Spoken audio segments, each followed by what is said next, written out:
किताब है प्रकृति के नियम, जिस पे अभी हम जो है रीडिंग कर रहे हैं। तो इसमें जो भागवतम का तीसरा स्कंद अध्याय 30 से प्रभुपाद जी बताते हैं। कल हमने टोटल 20 श्लोक तक पढ़ लिए। आज हम 21वें श्लोक से पढ़ेंगे, जिसमें बताया गया है कि किस तरह यमराज के जो दूत हैं ना, पापी जो आत्मा होती है उसको दंड देते हैं। कैसे यमराज आत्मा को लेके जाते हैं, हमने पीछे के श्लोक में पढ़ा। तो आज 21वां श्लोक है, जिसमें कहते हैं, इस प्रकार यमराज के सिपाहियों द्वारा ले जाए जाते समय वह पूरी तरह से परास्त हो जाता है और उनके हाथों में तड़पने लगता है। रास्ते में जाते समय उसे कुत्ते काटते हैं और उसे अपने जीवन के पाप कर्म याद आते हैं। इस प्रकार वह पूरी तरह से दुखी हो जाता है। बड़ी भयानक स्थिति का वर्णन है ना।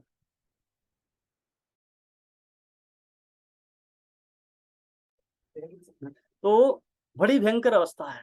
ये तो हल्का सा दिखा रखा है, इसमें ट्रेलर है ये तो, है ना। कैसे एक आत्मा को निकालते हैं, लेके जाते हैं, है ना। तो आप और जब डिटेल में पढ़ोगे ना, आप गरुड़ पुराण में लिखा है इसके बारे में। प्रेत कल्प में बहुत भयंकर यातनाएं दी जाती हैं। कैसी आत्मा को घसीटते हुए यमपुरी लेके जाते हैं। 16 पुरियां आती हैं, 16 पुरियों से होकर गुजरना पड़ता है एक आत्मा को, 16 पुरियों से।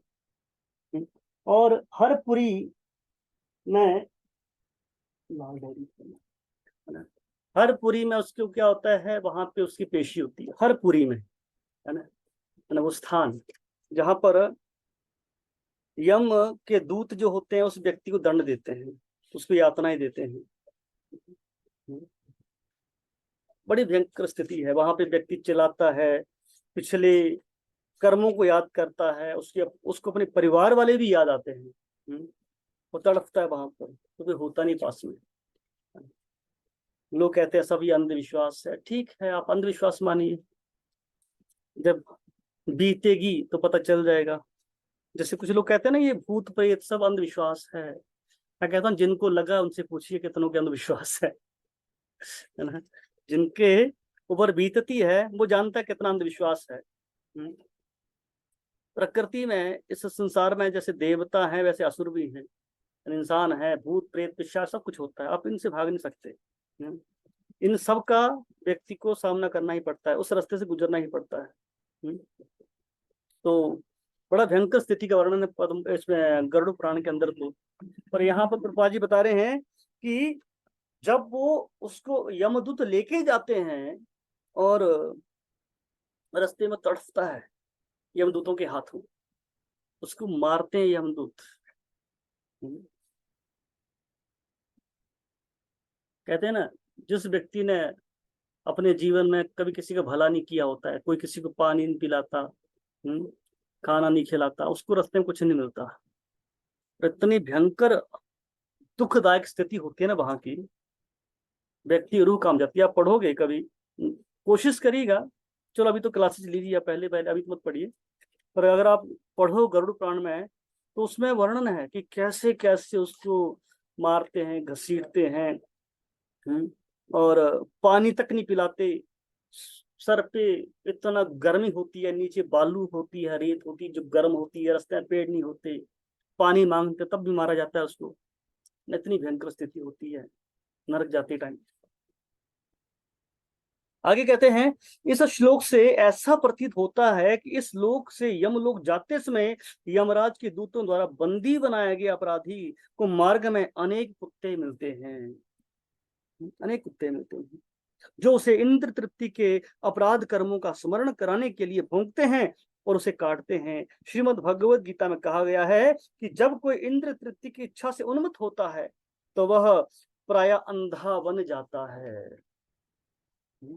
जब व्यक्ति काम वासना के वशीभूत होता है ना, और उस व्यक्ति को आप उपदेश भी दोगे ना, उसके पल्ले नहीं पड़ते। अंधा व्यक्ति होता है वो, काम वासना की, है ना। और काम वासना कई तरह की होती है, कुछ पाना भी काम वासना ही है, ये इच्छाएं भी काम वासना ही है ना। कई बार देखा गया ना, व्यक्ति कुछ पाने के लिए इतना अंधा हो जाता है कि अपने सगे संबंधियों को पाँव के नीचे रोलता हुआ निकलता है, किसी की भावनाओं की कदर नहीं करता। क्यों? आगे बढ़ना है। और मैं अक्सर ये कहता हूँ कि आजकल की जो सभ्यता है हमें यही सिखाती है, अयेन केन प्रकार आपको आगे बढ़ना है। अब किसी के सर पे पाँव रख के बढ़ना पड़े, कोई दिक्कत नहीं, बढ़िए। और मैंने पहले एक बार बताया था कि उसमें यमपुरी जाते समय, देखो मैंने ये यम और मर्त्य लोक, यम यानी यमपुरी, मर्त्य लोक यानी ये मृत्यु संसार, यानी जो दुनिया में हम रह रहे हैं, इससे लेकर यमपुरी के बीच की दूरी जो बताई गई है 86,000 योजन। कितना है? 86,000 योजन दूर है मृत्यु लोक से जो नरक। 8 मील, 8 मील का एक योजन होता है, और एक मील में कितने होते हैं? 1600 मीटर, है ना। ये तो पढ़ा ही होगा आपने, है ना।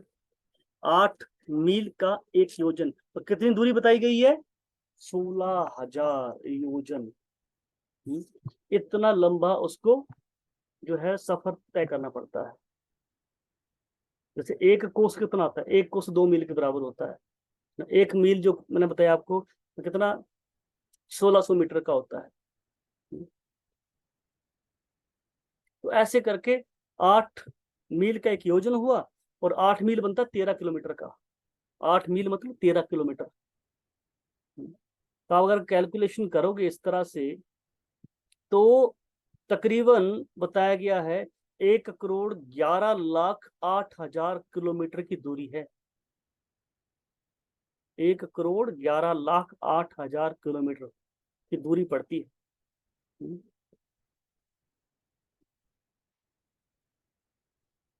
और व्यक्ति को सफर तय करना पड़ता है।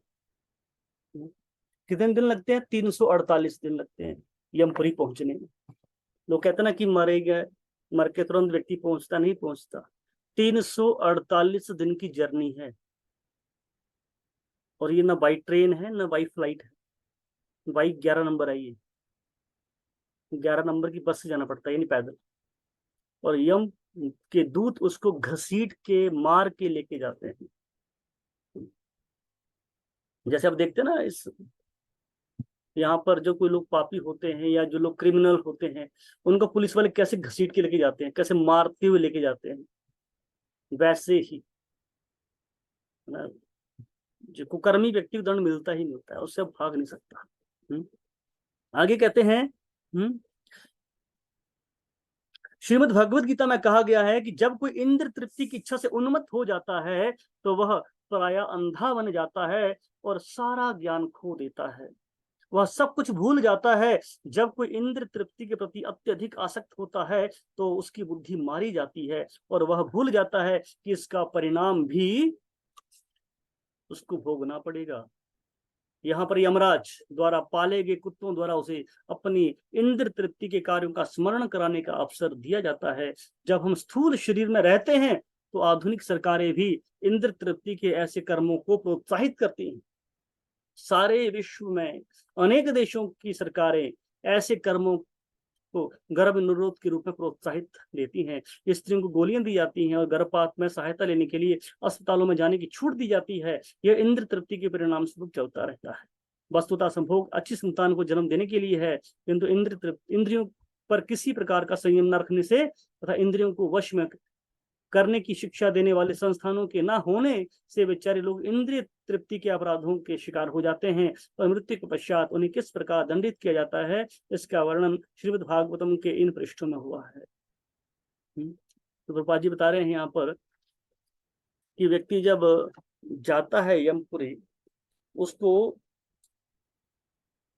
रास्ते में जो यम के जो पालतू कुत्ते होते हैं, है ना, यमराज कुत्ते पालते हैं, ठीक है।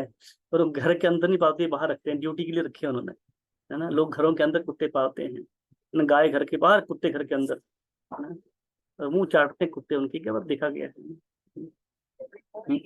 तो 16 पुरियां हैं, 16 पुरियों से होकर उसको गुजरना है। आप यकीन नहीं मानोगे, मैं थोड़ा सा आपको हिंट देता हूँ, थोड़ा सा बताऊंगा इसके बारे में कि कैसा जर्नी कैसी वहां की। क्योंकि जब हमें पता हो ना जर्नी कैसी है, जाना किस तरह से है, कैसे कैसे कष्ट उठाने पड़ते हैं, हम जैसे अब यात्राओं पे निकलते हैं ना, तो पहले पूरी प्री प्लानिंग करते हैं कि वहां दिक्कतें ना आए। अगर दिक्कतें आए तो उसको कैसे निपटाया जाए। तो आपके सामने अगर प्रॉब्लम हो तो उन प्रॉब्लम्स को आप सुधार सकते हो ना, अगर पता हो तो। इसलिए पता होना जरूरी है। कहते हैं कि सबसे पहले जब वो निकलता है 13वें दिन, 13 दिन तक घर पे रहता है व्यक्ति। जब मरता है 13 दिन तक आत्मा घर के आसपास मंडराती रहती है उसके। जब लेके जाता है शमशान घाट, तो आत्मा शमशान घाट तक जाती है। जैसे रोते हुए लोग घर पे आते हैं तो घर पे रहती है 13 दिन तक, वो वहीं भटकती रहती है। जब 13वें दिन पिंडदान होता है ना, तो आत्मा घर से निकलती है।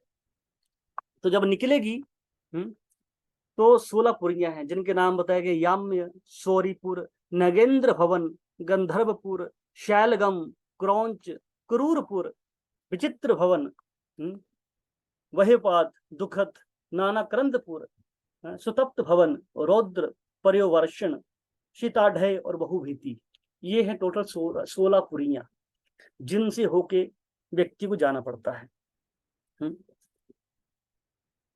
तो कहते हैं जब पहली पुरी आती है, पहली पुरी, जैसे हम ना दिल्ली जाएंगे तो ट्रेन पकड़ते हैं, तो इसमें जगह जगह स्टेशन आते हैं। माना किसी ट्रेन के 10 स्टेशन है, किसी के 7 है, किसी के 12 है ना। और एक ट्रेन तो बड़ी लंबी है, बड़ी घूम के जाती है, उसका नाम कुछ अजीब सा नाम याद है। वो बड़ी घूम के जाती है ना। वो 12-1 बजे पहुंच जाती है दिल्ली जाके है ना। तो वैसे ही जब व्यक्ति निकलता है यमपुरी के लिए, पहली पुरी कौन सी आती है, याम्यपुर जिसका नाम है। तो कहता है जब वो वहां पहुंचता है तो पता क्या बोलता है, अब याद आती है उसको। कहता है हे मेरे पुत्र, हे पुत्र मेरी रक्षा करो। ऐसा क्रंदन, है ना, करूर क्रंदन करता हुआ अपने द्वारा किए गए पापों को स्मरण करता है। और 18वें दिन वह यमराज के उस नगर में पहुंचता है जिसे पुष्पभद्रा कहते हैं। अब एक एक करके आगे बढ़ रहा है। सॉरी, वहां पुष्पभद्रा नामक नदी बहती है। सॉरी, तो पहले कहाँ गया, याम्यपुर। याम्यपुर से निकलता है तो 18 दिन लगते हैं उसको अगली पुरी पहुंचने में। 18वें दिन पहुंचता है। तो रास्ते में क्या होता है उसको, वहां पर पुष्पभद्रा नदी है, उसके पास से गुजरती है। वहां देखने में अत्यंत सुंदर वट वृक्ष भी हैं, जहां पर जीव विश्राम करना चाहता है। आप सोचिए व्यक्ति धूप में निकले, पसीने से तरबतर है, थकावट होगी, अब सामने उसे कोई बहुत सुंदर वट वृक्ष दिखे तो बैठने का मन करेगा, उसका भी करता है। वहां पर सोचता थोड़ा बैठ ले, तो जैसे बैठने का मन करता है, किंतु यमदूत उसको वहां बैठने नहीं देते। उसके पुत्रों द्वारा स्नेह पूर्वक अथवा अन्य किसी के द्वारा कृपा पूर्वक पृथ्वी पर जो मासिक पिंडदान दिया जाता है वह उसको मिलता है। तो 13 दिन में निकला, 18 दिन की जर्नी आ गई। ठीक है, 13-18 कितने होते हैं, 13-18, माय गॉड, 26 कितने होते हैं, 41, 13-18, माय गॉड कुछ है नहीं हाथ में मेरे। कृष्णा, मन करता दिवस से फोड़ लूं अपना, है ना। 31 होते हैं भाई मेरे, कृष्णा, है ना। 31 दिन, 4 लोग बैठे हो यार। 31 दिन, 31वें दिन वो पहुंचता है अगली जगह पर।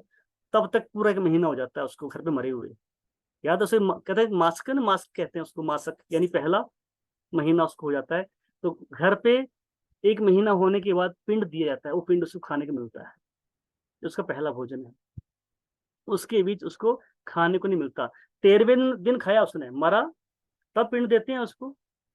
लेके गए रास्ते में तो पिंड देते हैं, अंतिम संस्कार होता है तो पिंड देते हैं। उसके बाद जब व्यक्ति 13 दिन होते हैं, पिंड खा के निकलता है, और 18 दिन की जर्नी पूरी करने के बाद 1 महीना होता है, उसको दूसरा पिंड, चौथा पिंड मिलता है उस टाइम उसको, ठीक है। तो पिंड खाता है उसको, वो उसका भोजन है। फिर वो वहां से निकलता है, कहां से? याम्यपुरी से निकलता है। याम्यपुरी से निकल के 18वें दिन कहाँ पहुंचा? वो सोरीपुर। ये सोरीपुर दूसरी पुरी है। जब सोरीपुर पहुंचता है तो बताते हैं चलता हुआ मार्ग में वे यमदूतों के द्वारा, है ना, मुग्ध गरों से पीटा जाता है। रास्ते में उसको पीटते हैं, है ना, और उस दुख से अत्यधिक पीड़ित होकर वह विलाप करता है। अब कैसे रोता है? कहता है, वहां श्लोक आया है, जलाशयो न एव कृतो मया ततः मनुष्य तृप्तये पशु पक्षी तृप्तये गो तृप्ते हेतो न च गोचरः कृतः शरीर हे निस्तर ये त्वया कृतम। कहते हैं उस जन्म में मनुष्य और पशु पक्षियों की संतुष्टि के लिए मैंने जलाशय नहीं खुदवाया। कुछ लोग क्या करते हैं ना, गर्मियों के दिनों में छत पे आंगन में पानी के कुछ बर्तन रखते हैं ताकि चिड़िया वगैरह पानी पी लें, है ना, दाना वगैरह रखते हैं ताकि पक्षी वगैरह खा लें। कुछ लोग बोड़ियां खुदवाते हैं, कुएं खुदवाते हैं ताकि लोग पानी पिए। तो क्या कहता है उस टाइम कि मैंने जीते जी क्या किया? जलाशय नहीं खुदवाए। गांव की क्षुधा शांति के लिए गोचर भूमि दान नहीं करी। लोग दान नहीं करते आजकल के। हाँ, होता क्या, लोग गायों के लिए दान करते थे पहले, भूमि की भूमि दान कर देते थे लोग, ऐसे भी हैं कि गायों को धरती चाहिए, जमीन चाहिए, दान ले लो ताकि गाय पले वहां पे। आजकल लोग नहीं देते। पढ़ा कह रहे हैं यहाँ पर कि जिसने जीते जी गायों की क्षुधा शांत करने के लिए, है ना, घास के लिए धरती दान नहीं करी। अतः हे शरीर, जैसा तूने किया है उसी के अनुसार अब तुम अपना निस्तार करो। यमदूत कहते हैं उसको। तूने जीते जी कुएं नहीं खुदवाए, पक्षियों को दाना नहीं खिलाया, पक्षियों को पानी नहीं पिलाया, गायों के लिए भूमि दान नहीं करी, इसलिए अब तूने जो दिया है तुझे वही मिलेगा। तो उसको खाने को वहां भी नहीं देते। आगे कहते हैं उस सोरीपुर में काम रूपधारी इच्छा अनुसार स्थितिशील एवं गतिशील राजा राज्य करता है। उसका दर्शन मात्र करने से जीव भय से कांप उठता है। इतना सुंदर होता है, लगता है कि अभी ब्यूटी पार्लर से आ रहा है, इतना भयंकर होता है वो, है ना। तो उसको देख के व्यक्ति की रूह कांप जाए, कहते इतना भयंकर होता है। और अपने अनिष्ट की शंका से ग्रस्त होकर त्रिपक्ष में पुत्र आदि स्वजनों के द्वारा पृथ्वी पर दिए गए जल युक्त पिंड को खाकर आगे बढ़ता है। वहां से वह आगे बढ़ता हुआ मार्ग में यमदूतों के खड़ग्रह प्रहार से अत्यंत पीड़ित होकर इस प्रकार विलाप करता है। जब रास्ते में फिर उसको मारते हैं यमदूत, फिर क्या कहता है, न नित्य दानम न गवाहिकम कृतः पुस्तम च दत्तम न ही वेद शास्त्रियो पुराण दृष्टो न ही सेव द्वह शरीर हे निस्तर यत त्वया कृतम। कहता है आगे, हे शरीर, मैंने जल आदि का सदा दान नहीं दिया, ना तो नियम से प्रतिदिन गाय के लिए अपेक्षित गोग्रास आदि कृत्य किया है, और ना तो वेद शास्त्र की पुस्तक का ही दान किया है। पुराण में देखे हुए मार्ग यानी तीर्थ यात्रा आदि का मैंने सेवन नहीं किया, इसलिए जैसा तुमने किया है उसी में अपना निस्तार करो। फिर उसको दंड देते हैं।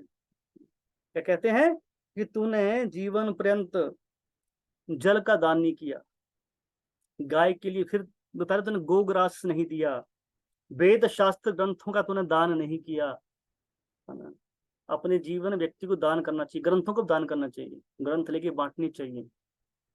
इसका बड़ा पुण्य, बहुत पुण्य है इसका, है ना। तो इसलिए कहते हैं तूने ये सब नहीं किया, इवन तीर्थों की यात्रा भी नहीं करी।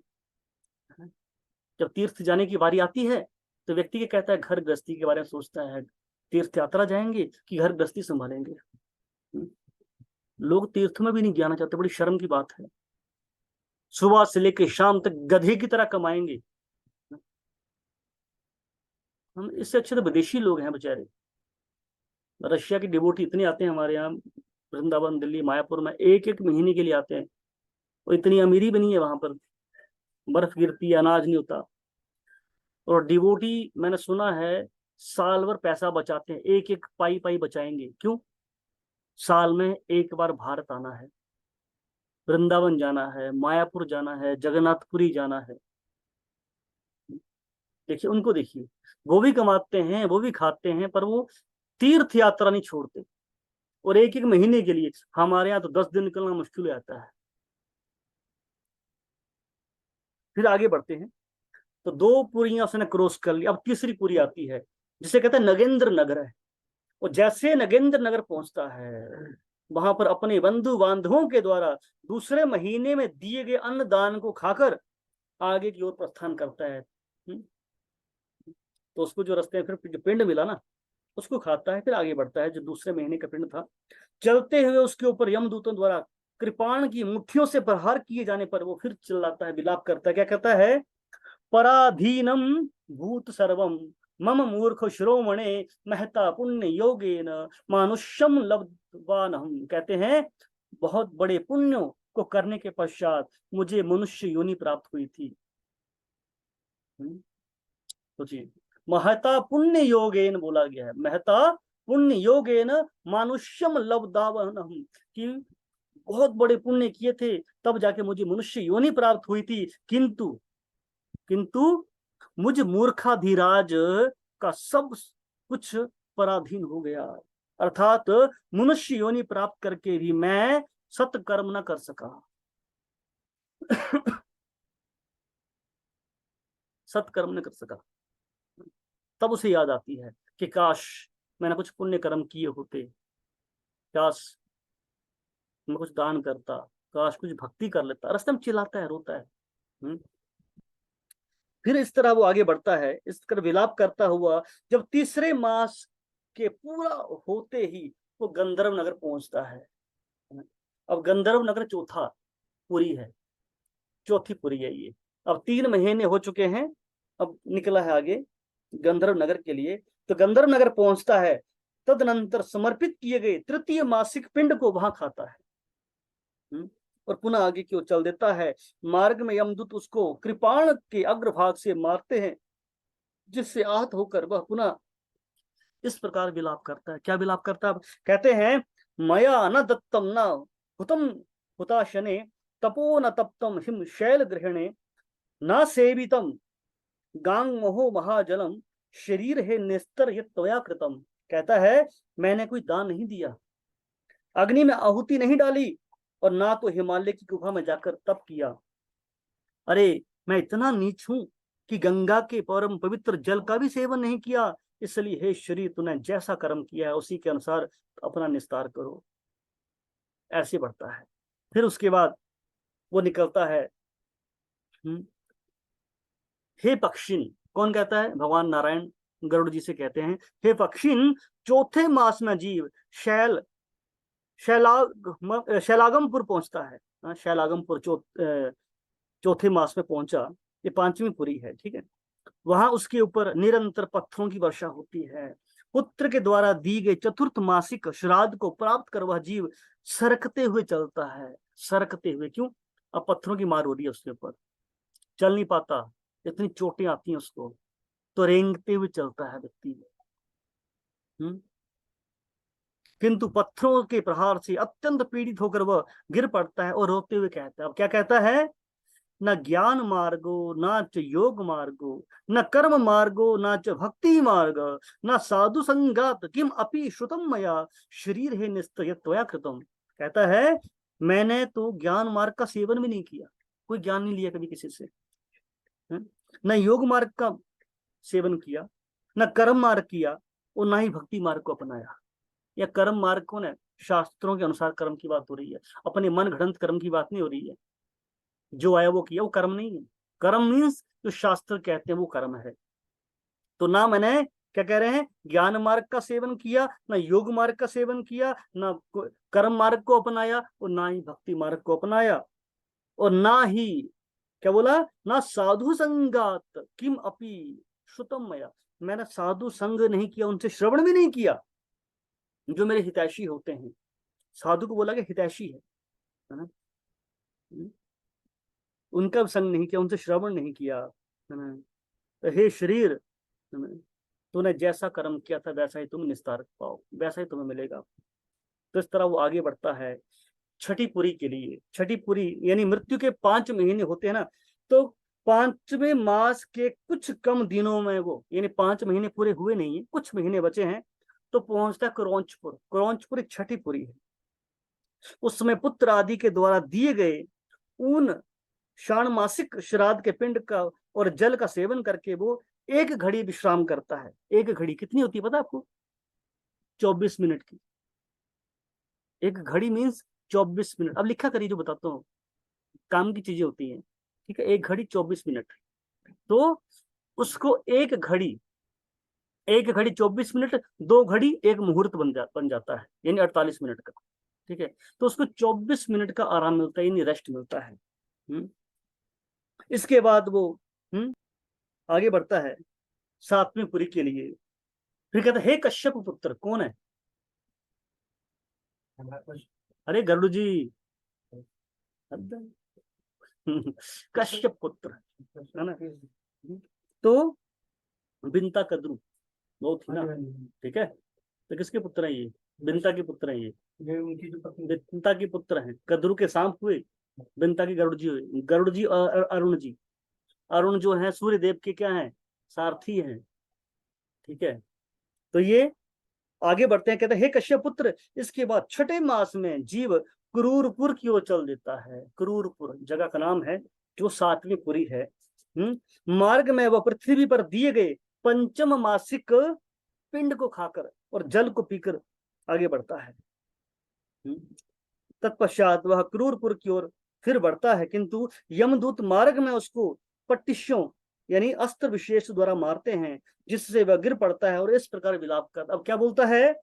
हा मातः पितृभ्रातः सुतः मम स्त्रियः। कहते हैं, युष्मा विनुपदिष्टोहम अवस्थाम प्राप ईदृशम। कहता है, हे मेरे माँ, हे मेरे पिता। अब माँ बाप की याद आ रही है। हे मेरे माता, मेरे पिता, मेरे भाई बंधुओं, हे मेरे पुत्र, हे मेरी स्त्रियों, आप लोगों ने मुझे कोई ऐसा उपदेश नहीं दिया जिससे मैं उन दुष्कर कृत्यों से बच सकता जिनके कारण मेरी इस प्रकार की अवस्था हो गई।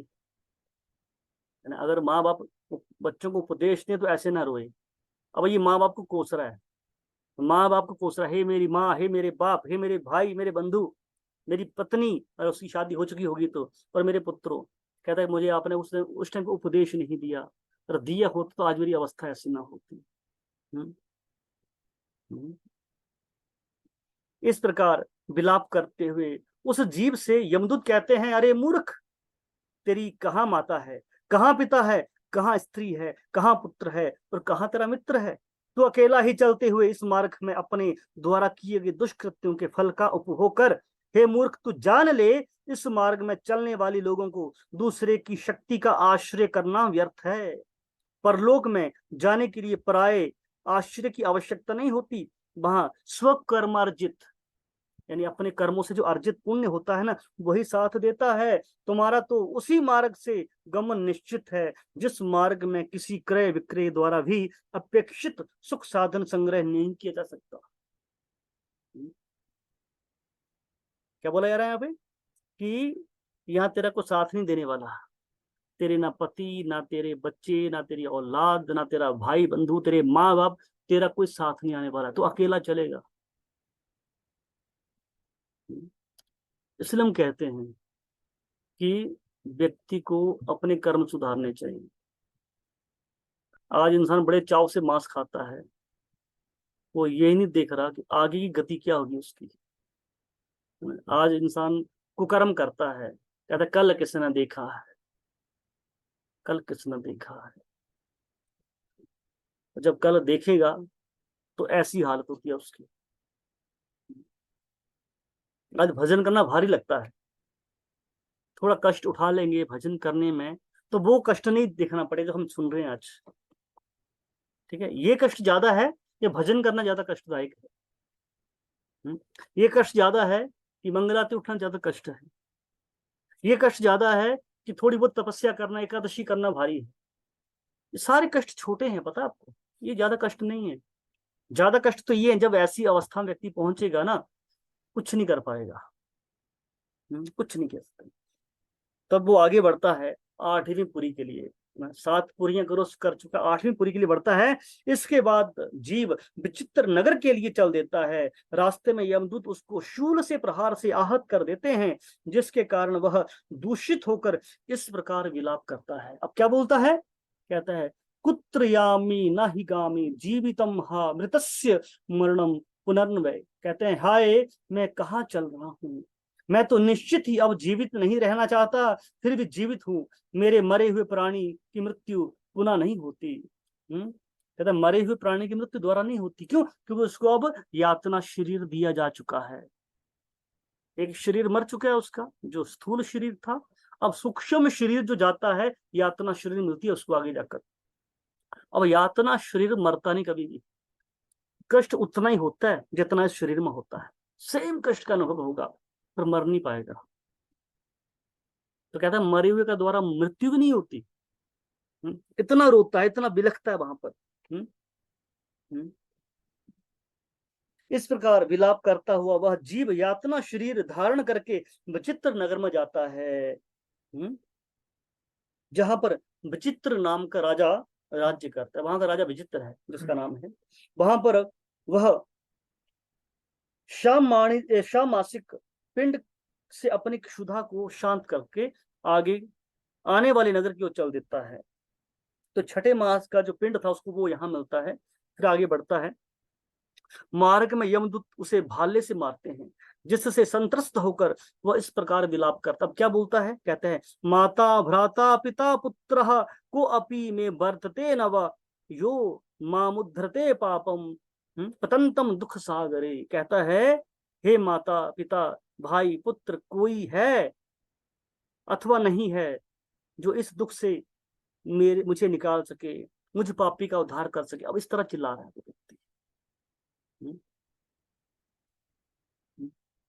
तो ऐसा विलाप करता हुआ वह जीव मार्ग में चलता रहता है। उसी मार्ग में बैतरणी नामक नदी पड़ती है। ठीक है, हम पढ़े ना बैतरणी नदी आती है, तो अब यहाँ बैतरणी नदी आ रही है। ये बैतरणी नदी कहाँ पे है?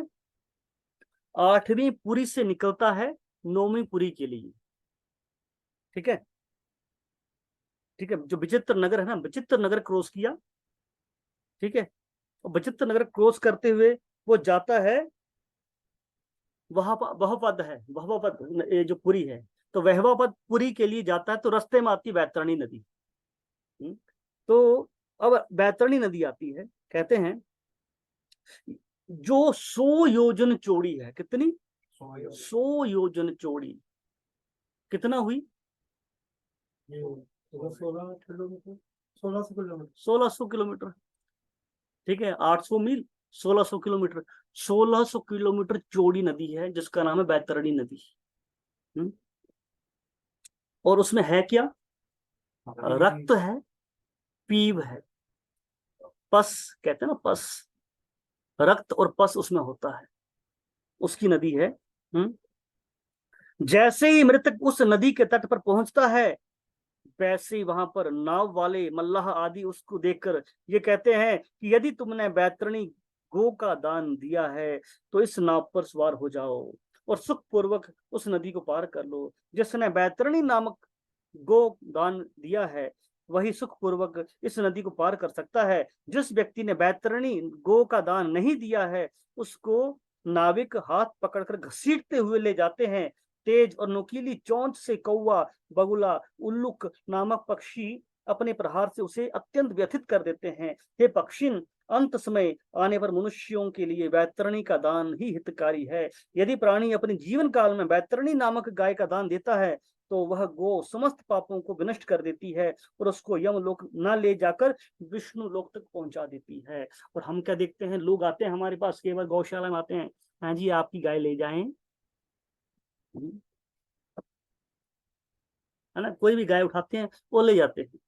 मैं इसमें कहा एक बार व्यक्ति आया, है ना, पड़ोस के ही वे जानते हैं हम, आए, गाय लेके चले गए। कहते हैं हम गाय लेके जा रहे हैं, बच्ची ली उन्होंने, बच्ची लेके गई, शाम को छोड़ के चले गए, है ना। कोई दान दक्षिणा कुछ नहीं गाय के लिए कि चारा भी डालते कम से कम, है ना, या 50 किलो घास ही डाल दें।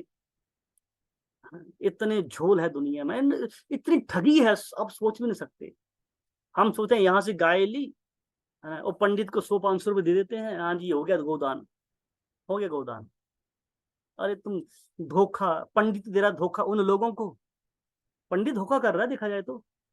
पंडित तो वो है जो ज्ञान दे, उनको सही बताता है यार तुम ये गलत कर रहे हो, गाय दान ऐसे नहीं होता। तो वो भी उनको चीट कर रहा है और वो अपने आप को चीट कर रहे हैं।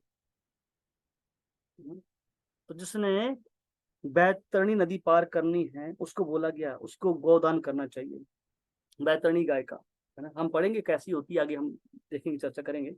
तो जो गोदान करता है बोला गया उसको गो माता क्या है, विष्णु लोक लेके जाती है। तो जो गोदान नहीं करता है उसको यम दूत क्या है, घसीट के उस नदी के अंदर से लेके जाते हैं। आगे बढ़ते हैं। फिर 6 महीने पूरे हो जाते हैं। 7वें महीने में आत्मा क्या करती है, वहपद नामक पुरी में आ जाती है। वहां पर सप्तमासिक, अब 7वां महीना जब हुआ तो उसको फिर पिंड दिया गया। तो उस पिंड को खाता है, फिर आगे बढ़ता है और परीघ के आघात से पीड़ित होकर वो फिर चलाता है, फिर उसको मार पड़ती है। और फिर कहता है, ना दत्तम न हुत्तम तप्तम न सनातम न कृतम हितम यादृशम चरितम कर्म मूढ़ात्मन भुक्षव तादृशम। कहता है, हे शरीर, मैंने दान, आहुति, तप, तीर्थ स्थान तथा परोपकार आदि सक्त कृत्य जीवन पर्यंत नहीं किए हैं। हे मूर्ख, अब जैसा तुमने किया है वैसा ही भोग करो।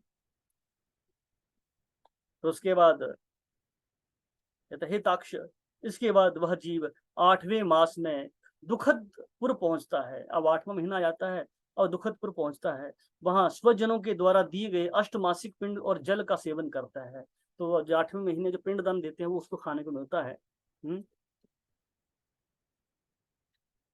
तो जल का सेवन करके नानाक्रंद नामक पुरी पहुंच जाता है। अब है ना, ये 8वीं पुरी, 10वीं पुरी कौन है, ये 8वें महीने में जो 10वीं पुरी पहुंचा इसका नाम है नानाक्रंद। पुरी में पहुंचता है, वहां के लिए निकलता है, सॉरी, नानाक्रंद नामक पुरी की ओर प्रस्थान कर देता है। मार्ग में चलते हुए मूसलाघात से पीड़ित होकर वह इस प्रकार विलाप करता है। फिर उसको मुक्के पड़ते हैं, मार पड़ती है। तो कहता है, क्व जाया चटु लक्ष्य चाटु पटु विभच मैनमम भोजनम भल भली भी मुसलैश्चक्व मारणम। कहते हैं, हाय, कहाँ चंचल नेत्रों वाली पत्नी की चापलूसी भरे वचनों द्वारा किए गए मनोविनोदों के बीच मेरा भोजन होता था। अब याद आ रही है, पत्नी मीठी मीठी बातें बोलती थी, वो खाना खिलाती थी, है ना। है ना, उसे वो बातें याद आती हैं, कैसे मैं भोजन करता था। और आज आज भाला और बर्छियों और मुसलों के साथ प्रहार करा जा रहा है मेरे साथ। फिर कहते हैं, खा पिंड खा। वहां पकवान मिलते थे और यहाँ पिंड मिलते हैं खाने के लिए, वो भी मुसलों के प्रहार के बीचों बीच। ना कितना मजा आता होगा ना, ऊपर से लठ चलता है और नीचे कहता है, खा तुम। ये है सच्चाई। गरुड़ प्राण पढ़ के व्यक्ति अब सुधर जाता है। ठीक है, भजन में लग जाता है। कुछ लोग डर के मारे लेफ्ट हो जाएंगे, इतना भयंकर सीन है। फिल्म हॉरर मूवी है, मान के चलो आप, और ये रियलिटी है। दूसरी फिल्में तो काल्पनिक है, हॉरर, है ना, बनावटी इसमें कलाकार होते हैं, बनावटी भूत होते हैं। नहीं, ये रियलिटी है। इसको फेस हर किसी को करना पड़ेगा, भागने से कुछ नहीं होने वाला। फेस करो इसको। जो व्यक्ति फेस करता है ना, जो यहाँ फेस कर लेगा उसको वहां फेस नहीं करना पड़ेगा। ठीक है, जो यहाँ फेस करेगा वो आगे फेस नहीं करेगा, है ना। तो जो यहाँ फेस नहीं करेगा वो पक्का फेस करेगा वहां जाकर उसको। आगे क्या कहते हैं फिर उसके बाद, अब 11वीं पुरी के लिए चलता है। इस प्रकार विलाप करता हुआ जीव 9वें मास में नाना क्रंदपुर पहुंचता है। तदनंतर 9वें मास में पुत्र द्वारा दिए गए पिंड का भोजन करके वह नाना प्रकार के विलाप करता है। तत्पश्चात यमदूत 10वें मास में उसको सुप्त भवन ले जाते हैं। ये 12वीं पुरी है, सुप्त भवन। सुप्त भवन ले जाते हैं।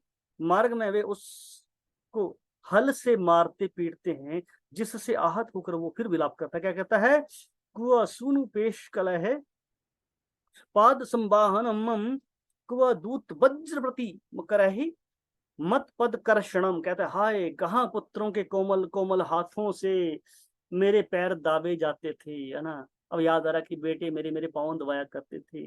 और कहाँ आज इन यमदूतों के वज्र सदृश कठोर हाथों से पकड़कर मुझे निर्दयता पूर्वक घसीटा जा रहा है ना। तब याद आते मेरे बच्चे मेरे पांव दबाते थे, और अब क्या वही पांव जो है यमदूतों ने पकड़े हैं, घसीट रहे हैं उसको। तो फिर 10वें महीने में वो क्या करता है, वहीं पर पिंड और जल का सेवन करता है और फिर आगे की ओर बढ़ता है, सरकने लगता है। फिर 11 महीने पूरे होते हैं और 11वें महीने में वो 13वीं पूरी, जिसे रौद्रपुर कहते हैं, की ओर चलता है।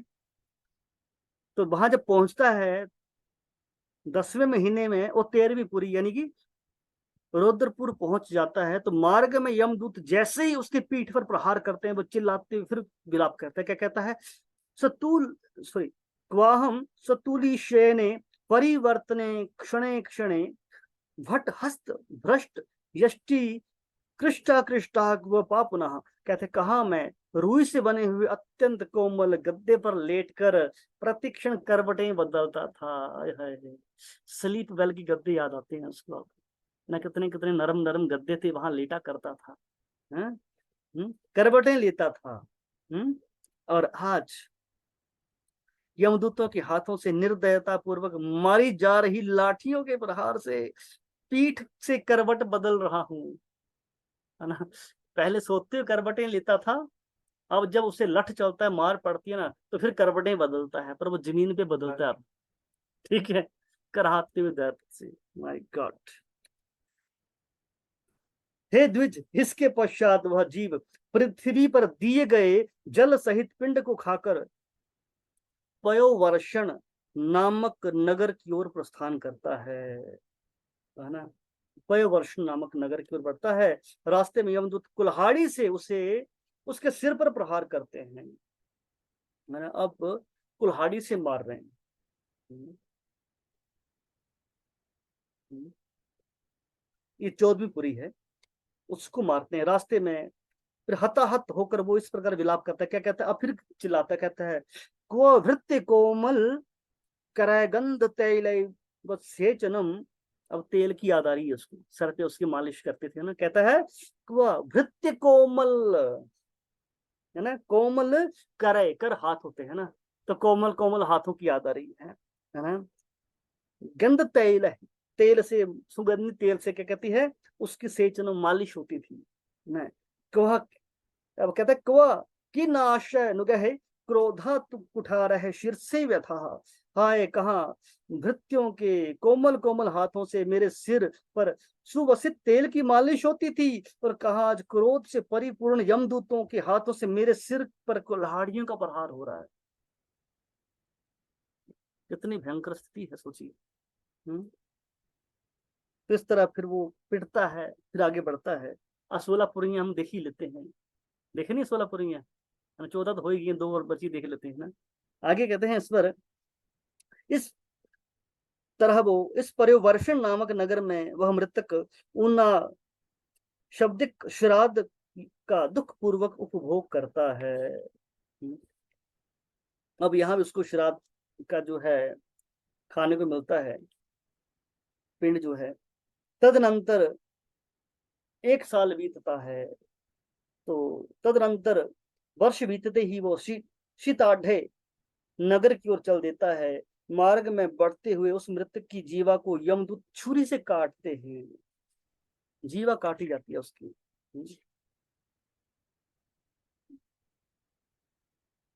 शीताढ़ ये 15वीं पुरी है, ठीक है, तो उसकी जीवा काट ली जाती है। और जिससे दुखित होकर वह इस प्रकार विलाप करता, कहता है प्रिया लाप है कुवच रस मधुर त्वस्य वर्णम उक्त मात्रे असी पत्रादि जीवा छेद हकव चैव ही। कहता है हरे, अरे कहाँ परस्पर प्रिय वार्तालापों के द्वारा इस जीवा के रस माधुर्य की प्रशंसा की जाती थी, कहाँ आज मुख खोलने मात्र पर ही तलवार के समान तीक्ष्ण छुरी आदि से मेरी उसी जीवा को काट दिया गया है। तदनंतर उसी नगर में वह मृतक वार्षिक पिंडोदक तथा श्राद्ध में दी गई अन्य पदार्थों का सेवन कर आगे की ओर बढ़ता है। पिंडज शरीर में प्रविष्ट होकर, अपिंडज शरीर मिलता है उसको, में प्रविष्ट होकर वह बहुभीति नामक नगर पहुंचता है। वह मार्ग में अपने पाप का प्रकाशन और स्वयं की निंदा करता है। यमपुरी के इस मार्ग में स्त्री भी इसी तरह विलाप करती है। अब ये खाली पुरुषों के लिए नहीं बताया गया है, ये औरतों के लिए बराबर है, दंड सबको है। वहां ये नहीं बोलेंगे हाँ जी दूतों को स्त्रियों का आरक्षण, रिजर्वेशन है आपके पास? कितनी परसेंट मिलता है रिजर्वेशन? तुम्हारा रिजर्वेशन नहीं मिलेगी, कोई छूट है ना? कोई छूट नहीं है। यमपुरी में सब बराबर है, ठीक है? कोई कोटा नहीं लगेगा है ना, कि केजरीवाल ने फ्री में बस करी होगी आपके लिए, कुछ नहीं मिलेगी वहां पर, है ना? वहां पैदल घसीटा जाए। ठीक है। तो कहता है फिर वो स्त्री भी ऐसे ही विलाप करती है। इसके बाद वह मृतक अत्यंत निकट ही स्थित यमपुरी में पहुंच जाता है। वह यामलोक 44 योजन विस्तृत है। 44 योजन कितना होता है? अरे भाई 8 मील का हुआ 1 योजन, कितना होता है? 704 16 है ना, 13 किलोमीटर होता है, 13 किलोमीटर, ठीक है। तो जब वो पहुंचता है, बल्कि 44 योजन में फैला होता है, 500 यानी कि 1344 को 13 से गुणा करेंगे तो 572, 572 किलोमीटर का इतना बड़ा यमपुरी है। 572 किलोमीटर का कोठी है, यमराज की एरिया है, बाउंड्री वॉल। उस 572, इतना दिल्ली भी नहीं है ना? कांगड़ा से दिल्ली भी 580 या 82 किलोमीटर है, सॉरी 480 या 82 किलोमीटर है। दिल्ली नजदीक यमपुरी से, है ना? है ना? तो फिर वो वहां पहुंचता है। उसमें श्रवण नामक 13 प्रतिहार हैं। 13 प्रतिहार खड़े हैं वहां पर। उन प्रतिहारों को श्रवण कर्म करने से प्रसन्नता होती है। श्रवण कर्म करने से प्रसन्नता होती है, अन्यथा विकृत हो जाते हैं। मतलब कि उनको सुनना अच्छा लगता है, आप अच्छा अच्छा बोलोगे शास्त्रों से तो उनको अच्छा लगेगा। आप ये पूछेंगे क्या किया आपने, आप बोलेंगे कि मैंने इतने मुर्गे खाए हैं, और उनकी उतनी आंखें बड़ी हो जाएंगी, है ना? वहां ये नहीं बोलेंगे मैंने नहीं खाए, वो सब फिल्म सब चलती सामने आपके, सब दिखाया जाए, कितने मांस खाए, कितने मुर्गे खाए, कितनी बोतलें पी, कितने झूठ बोले, कितने पाप किए, सब सामने होता है आपके। आज झूठ नहीं बोल सकते। उनको अच्छा लगता है, और हर किसी को अच्छा लगता है ना? क्या अच्छी बातें सुनना, तो उनको भी अच्छी बातें सुनने में अच्छा लगता है, कि लगता है कि हाँ उन्होंने अच्छे कर्म किए, उनको अच्छा लगता है। जो 13 प्रहरी हैं। ऐसे लोक में पहुंचने के पश्चात प्राणी मृत्यु काल तथा अंतक आदि के मध्य में स्थित क्रोध से लाल लाल नेत्रों वाले काले पहाड़ के समान भयंकर आकृति से युक्त यमराज को देखता है। तो यमराज का रूप कैसा बताया गया है? लाल लाल आंखें हैं क्रोध से, और काले पहाड़ के समान भयंकर उसकी आकृति है, जो बहुत बड़े हैं, काले रंग के हैं। उनको देखता है। विशाल दांतों से उनका मुख मंडल बड़ा ही भयानक लगता है, बड़े बड़े दांत हैं उनके भी। उनकी भ्रू भंगिमाएं तनी रहती हैं, जो आईब्रो है ना, जो आजकल लेडीज बनाती हैं, ऐसी पतली पतली चाणा ही, है ना, ऐसे करती हैं, है ना, काट काट की, है ना, उसकी नेचुरली ऐसे खड़ी हैं, बड़ी बड़ी भौहें हैं उनकी। तो अत्यंत विकृत मुखाकृतियों से युक्त सैकड़ों व्याधियां उनको चारों ओर से घेरे रहती हैं। उनके एक हाथ में दंड और दूसरे हाथ में भैरव पाश रहता है। यमलोक में पहुंचा हुआ जीव यम के द्वारा बताई गई शुभ अशुभ गति को प्राप्त करता है। जैसा मैंने तुमसे पहले कहा है, उसी प्रकार की पापात्मक गति पापी जीव को प्राप्त होती है। जो लोग छत्र पादु और घर का दान देते हैं, जो लोग पुण्य कर्म करते हैं, वे वहां पर पहुंचकर सौम्य स्वरूप वाले कानों में कुंडल और सिर पर मुकुट धारण किए हुए शोभा संपन्न यमराज के दर्शन करते हैं। यमराज एक ही है ना? उनका मेकअप रूम वही साइड में है। जब कोई दुष्ट प्राणी आता है, दुष्ट आत्मा आती है, तो जाते हैं मेकअप रूम में और अपना मेकअप चेंज करके आते हैं, वो काले भयंकर बन के आते हैं। पर बोला गया जैसे ही कोई पुण्य आत्मा आती है, तो पुण्य आत्मा को दर्शन वैसे नहीं होती यमराज की। कैसे लिखा है? वो कानों में कुंडल है ना, सिर पर मुकुट है, और बड़े सुंदर दर्शन होते हैं यमराज जी के। क्योंकि वहां जीव को बहुत भूख लगती है, इसलिए एकादशः द्वादशः षण्मास तथा वार्षिक तिथि पर बहुत से ब्राह्मणों को भोजन कराना चाहिए। तो हम देखते हैं आजकल की औलादें पिंडदान नहीं करती है ना। मरता है बुढ़ा या कोई व्यक्ति मरता है ना, 13 दिन भी नहीं बैठते घरों में, क्यों, ड्यूटी जाना है, 13 दिन भी नहीं बैठते, प्रॉपर पिंडदान भी नहीं करते आजकल की औलादें। इसलिए क्या होता है, पितृ दोष निकलते हैं उनके। जरूरी है। मरने के बाद क्या बोला गया है, एकादशः यानी एकादशी, द्वादशः, और षण्मासा और वार्षिक। ये मतलब कि पहले मास, दूसरा मास, 6 मास और साल में, है ना, ब्राह्मणों को क्या करना चाहिए, भोजन कराना चाहिए। एकादशा सॉरी एकादशी को, एकादशी वाले दिन, द्वादशी वाले दिन, छठे महीने और साल में ब्राह्मणों को भोजन कराना चाहिए। हे खगेश्वर, जो व्यक्ति पुत्र, स्त्री तथा अन्य सगे संबंधियों के द्वारा कहे गए उनके स्वार्थ को ही जीवन पर्यंत सिद्ध करता है और अपने परलोक को बनाने के लिए पुण्य कर्म नहीं करता, वही अंत में कष्ट प्राप्त करता है। क्या बोला, हे खगश्रेष्ठ, गरुड़ जी को कहते हैं भगवान नारायण, जो व्यक्ति अपने पुत्र को, अपनी स्त्री को और अन्य अपने सगे संबंधियों द्वारा कहे गए स्वार्थ को ही सिद्ध करने में जीवन पर्यंत लगा रहता है। सब लगे हुए ना ये करने के लिए। हमारा गोल यही है, बच्चों को पालना है, उनकी फीस के लिए पैसे लेके आने हैं, उनको खाना खिलाना है, उनको कपड़े लेके आने हैं, उनको ये देना है, उनके वो देना है, सब कुछ उसी में लगा रहा। पत्नी की डिमांडें पूरी करने में लगा रहा, बच्चों की डिमांडें पूरी करने में लगा रहा, माँ बाप की, रिश्तेदारों की डिमांडें पूरी करने में लगा रहा, और उसने क्या किया, भजन नहीं किया। वही अंत में इस कष्ट को प्राप्त होता है। ये मैं नहीं कह रहा हूं, भगवान नारायण गरुड़ जी से कहते हैं, हे गरुड़, मृत्यु के पश्चात संयमिनीपुर को जाने वाले प्राणी की जो गति होती है और वर्ष पर्यंत जो कृत्य किए जाते हैं उसको मैंने कहा। अब और क्या क्या सुनना चाहते हो, है ना, और कुछ इच्छा है तुम्हारी। तो गरुड़ जी से भगवान कहते हैं, तो आज 16 पुरियों के बारे में हमने जाना, उनका एड्रेस पता मिल चुका है आपको, उनके नाम क्या है, ठीक है। अब लोकेशन चाहिए तो मंगवा दूंगा, पर चाहिए किसी को नहीं होगी, बड़ी भयंकर स्थितियां हैं वहां जाने के बाद, तो इसलिए लोकेशन ना चाहिए तो अच्छी बात है ना। तो उसके लिए क्या करना पड़ेगा, भजन करिए, आप भगवान का नाम लीजिए, और जो नित्य नियम है हमारे उनको करते रहिए, और गारंटी है, कृष्ण गीता में कहे हैं, नेहा अविक्रमणाशु अस्ति प्रत्यावाहो न विद्यते स्व अल्पस्य धर्मस्य त्रायते महतो भयात।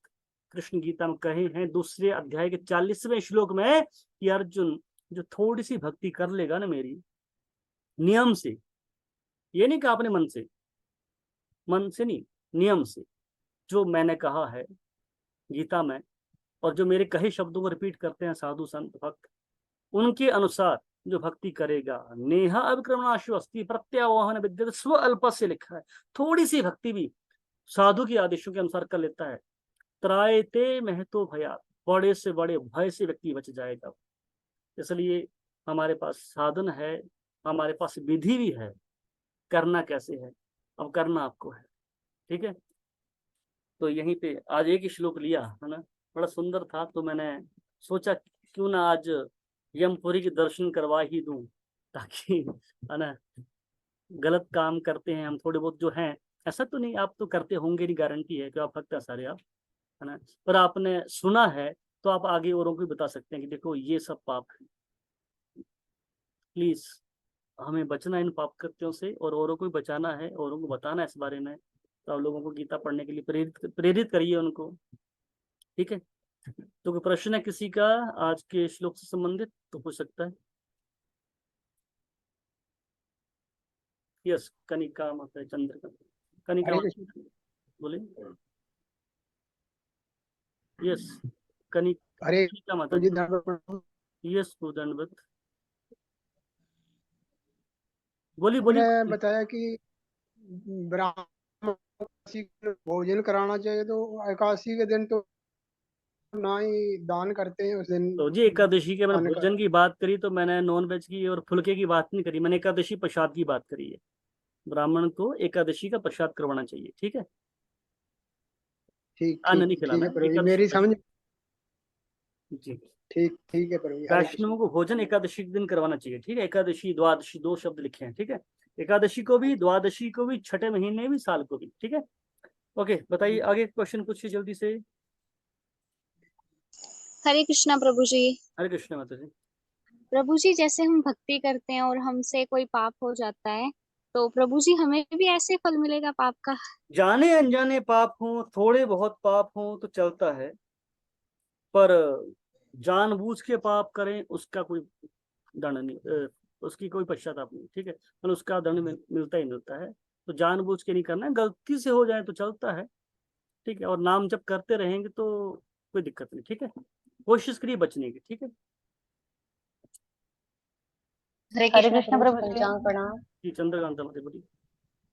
प्रभु जी, जैसे कि जब बच्चा माँ के गर्भ में होता है, तो कुछ बच्चे ऐसे होते हैं जो ब्लाइंड होते हैं या उनके हाथ पैर नहीं होते हैं, तो उसको कैसे समझा जाए, मतलब उसको पिछले थोड़ा कर्म का एक्सप्लेन फल कर है, दीजिए। दोनों माँ का भी और बाप का भी और बेटे का भी।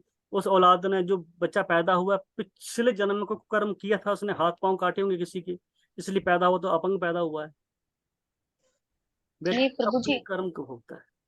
हाँ जी प्रभु जी, क्षमा कीजिएगा, लेकिन थोड़ा सा जैसे जब वो यातनाएं सह करके आता है, तो शायद उसको मतलब वो उस मतलब वहां से तो नहीं है, नहीं जैसे नहीं, वो भोग वहां कर पे वहाँ। यातना झेली, वो तो पिटाई होती होती है, बाद उसको वैसा ही शरीर दिया भी जाता है। दंड तो देते ही देते हैं यमपुरी में कि तूने गलत काम किया, दंड मिलता ही मिलता है, पर बाद में उसको उस दंड स्वरूप वैसा शरीर भी मिलता है, ठीक है। यानी कि उसके जो कर्म थे उसके हाँ अनुसार ही ठीक उसको। है। ठीक है हाँ प्रभु जी, जी, और पंचांग। कौन पूछा था जी? हरे कृष्ण प्रभु जी। यस माता जी। प्रभु जी 16 पुरियां कौन कौन कौन सी, प्लीज एक बार रिपीट करेंगे? जी हाँ जरूर। प्रभु जी, एक क्वेश्चन दिमाग में आया कि जैसे बोलते हैं कि यहाँ जमपुरी के थ्रू सारे मतलब जो भी हिसाब किताब बराबर हो जाता है, तो फिर जो अगला जन्म होता है, तो फिर ये प्राप्त कर्म कैसे आ जाते हैं? मेरी माँ, सिंपल सी बात है, जैसे मैंने कहा, कुछ कर्म होते हैं जो बीज रूप में हैं, ये वो कर्मों के फल हैं जो हम भोगने को तैयार है, ये फल चुके हैं, ये वो कर्म हैं। कुछ बीज रूप में अभी सेब हैं, वो अभी अंकुरित हुए नहीं है, वो बाद में होंगे, ठीक ठीक है। प्रभु जी। तो वैसे ठीक। ही ये चलता रहता सिलसिला। कुछ के फल अभी मिल जाए, जैसे एक उदाहरण दूं छोटा सा समझाने के लिए, किसी को थप्पड़ मारो, एक गाली दो, ठीक है, जी ट्राई कर देना किसी दिन। और जब किसी को थप्पड़ मारोगे, अब दो तरह का फल हो सकता है, एक व्यक्ति पलट के तुरंत रैप्टा मार देगा, ये इंस्टेंट जी जी। रिजल्ट मिल गया, और एक हाँ हाँ। व्यक्ति मन में गांठ रखेगा, सूत समेत एक के चार वापिस करूंगा, ये रह गया कर्म बाद के लिए, ठीक है। वैसे ही कुछ कर्मों के फल तुरंत मिलते, कुछ के बाद मिलते, और मिलते जरूर हैं, ठीक है। ठीक है प्रभु जी, तो पिछला धन्यवाद। चल ही रहा है, और आगे हम और बना रहे हैं, अभी ये बन रही चक्र चल रहा है, युगों युगांतर से चल रहा है, खत्म नहीं हो रहा है, ठीक है। ठीक, धन्यवाद प्रभु जी। धन्यवाद। हरे कृष्ण। ओके, क्लियर है, ठीक है, बहुत बढ़िया। बहुत मजा आता है इस ग्रंथ को पढ़ने में, गरुड़ पुराण पढ़ने में इसमें। हरे कृष्ण प्रभु जी, दंडवत प्रणाम। दंडवत प्रणाम। और एक ट्रेलर दिखाने के लिए बहुत बहुत शुक्रिया प्रभु जी। जी, ट्रेलर दिखाने के लिए हाँ बहुत हाँ, बहुत शुक्रिया। ट्रेलर दिखाने के लिए बहुत धन्यवाद आपका, सुनने के लिए। हाँ, एक और बात बता दूं आपको मैं, कुछ लोग डरते हैं इस पुराण को पढ़ने के लिए, ठीक है, तो उसके लिए मैं एक छोटी सी बात बताता हूँ। देखिए, ये एक गलत प्रचार है, गलत धारणा है लोगों की, इस शास्त्र को लेकर हमें गलत बताया गया हमेशा शुरू से ही। तो उस गलत जो मन में हमारे विचार हैं, उसको मैं अभी दूर किए देता हूँ। देखिए, फिर मैं आपको दिखा रहा हूँ स्क्रीन शेयर करके, इसमें कहा क्या गया है शास्त्र में। तो जो व्यक्ति आगे से आपको कहे कि ये पुराण घर में नहीं रखना है, इसको नहीं पढ़ना है, तो पकड़ के उसको कमरे में लेके जाना, और एक सोठा लेना, जितना उसके आपकी मन की भड़ास निकाल लेना, ठीक है। ये मैं दिखा रहा हूँ आपको क्या इसमें क्या लिखा हुआ है, मैंने हाईलाइट किया, देखिए। जन सामान्य में एक भ्रांत धारणा है कि गरुड़ पुराण मृत्यु के उपरांत केवल मृत जीव के कल्याण के लिए सुना जाता है, जो सर्वथा गलत है। यह पुराण अन्य पुराणों की भांति नित्य पठन पाठन और मनन का विषय है। इसका स्वाध्याय अनंत पुण्य की प्राप्ति के साथ भक्ति ज्ञान वृद्धि में अनुपम सहायक है। यह पुराण मुख्य रूप से पूर्व खंड यानी आचार कांड, उत्तरखंड यानी धर्म कांड यानी प्रेतकल्प और ब्रह्मकांड यानी 3 खंडों में विभक्त है। इसके पूर्व खंड यानी आचार कांड में सृष्टि की उत्पत्ति, ध्रुव चरित्र, द्वादश आदित्यों की कथाएं, सूर्य चंद्र आदि ग्रहों के मंत्र, उपासना विधि, भक्ति, ज्ञान, वैराग्य, सदाचार की महिमा, सदाचार की महिमा, यज्ञ, दान, तप, तीर्थ सेवन तथा सत्कर्मानुष्ठान से अनेक लौकिक और परलौकिक फलों का वर्णन किया गया है। इसके अतिरिक्त इसमें व्याकरण, छंद, स्वर, ज्योतिष, आयुर्वेद, रत्नसार, नीतिसार आदि विविध उपयोगी विषयों का यथास्थान समावेश किया गया है। बातें नहीं। इसके उत्तरखंड में धर्मकांड,